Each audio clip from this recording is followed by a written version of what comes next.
আমি এবাৰ second time আমি আয়োজন কৰিছোঁ কাৰণ আমাৰ 2025 চন 12 আগষ্টত অসম জিলা আমাৰ ইনগ্ৰেট হৈছিল। আমি যোৱা বছৰ প্ৰথম যেটো ইণ্ডিপেণ্ডেন্স ডে আমি আয়োজন কৰিছিলোঁ, এবাৰো আমি ইয়াতে কাকজান স্পৰ্টছ প্লেগ্ৰাউণ্ডত আমি আয়োজন কৰিছোঁ।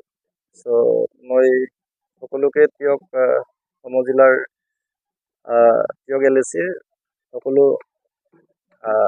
পাৰ্চনছকে মই ইনভাইট কৰিছোঁ। সকলো প্ৰমিনেণ্ট চিটিজেন, চিনিয়ৰ চিটিজেন, সকলো নাগৰিক, সাংবাদিক বন্ধুসকল আৰু সকলোকে আৰু সকলো কমিউনিটিকে মই ইনভাইট কৰিছোঁ।